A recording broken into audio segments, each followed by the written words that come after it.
আসসালামু আলাইকুম। জাতীয় বিশ্ববিদ্যালয়ে ভর্তি ইচ্ছুক শিক্ষার্থীদের আজকের ভিডিওর মাধ্যমে বেশ কিছু আপডেট দেওয়ার চেষ্টা করব। কবে নাগাদ পরীক্ষা হতে পারে এবং পরীক্ষা নেওয়ার অগ্রগতি বা কতটুকু?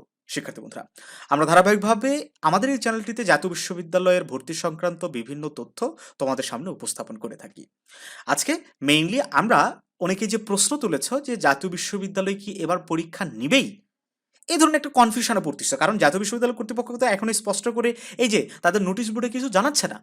সো আ হাজারো স্টুডেন্ট কিন্তু এটা নিয়ে কনফিউশনে আছে যে আদৌ কি হবে কি হবে না। ইভেন কিছু স্টুডেন্ট আমাদের বিগত ভিডিওতে কমেন্ট করে জানিয়েছে যে, "স্যার, আমরা বই কিনলাম, প্রস্তুতি নিলাম, টাকা পয়সা খরচ করে কিন্তু দেখে গেল যে শেষে বিশ্ববিদ্যালয় কর্তৃপক্ষ পরীক্ষা নিল না। তাহলে সেক্ষেত্রে কি হবে? এটা তো আমাদের পুরোটাই লস না?" দেখো শিক্ষার্থী বন্ধুরা, জাতীয় বিশ্ববিদ্যালয় তোমাদের পরীক্ষা নেওয়ার যতগুলো প্রসিডিউর বা ক্রাইটেরিয়াগুলো আছে সবকিছু পূরণ করে ইতোমধ্যে একটা কমিটি গঠন করে দেওয়া হয়েছে যে কি প্যাটার্নে প্রশ্ন হবে এবং সম্ভাব্য যে সময়সূচি যে কবে পরীক্ষাটা নিতে পারে সবকিছু তাদের কিন্তু গুছিয়ে নেওয়ার শেষ দিকে।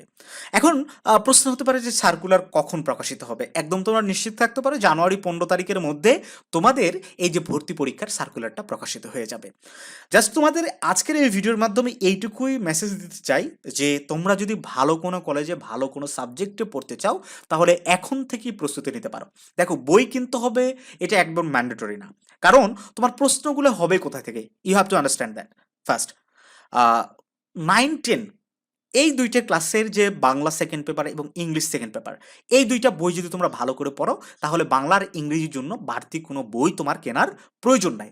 এর পাশাপাশি সাধারণ জ্ঞানের জন্য তুমি প্রতি মাসে একটা কারেন্ট অ্যাফেয়ার্স এখন থেকে পড়া স্টার্ট করো। সেই সাথে ম্যাথের জন্য 6-7 এ যে ম্যাথ সেগুলো একটু বেসিকভাবে পড়তে পারো। যেহেতু এখনো পূর্ণাঙ্গ সিলেবাস আমাদের কাছে আসেনি যে কোন সাবজেক্ট থেকে ভর্তি পরীক্ষা অনুষ্ঠিত। সো আপাতত তুমি বাংলা, ইংরেজি এবং সাধারণ জ্ঞান এই কয়টা সাবজেক্টেরই প্রস্তুতি নিতে থাকো।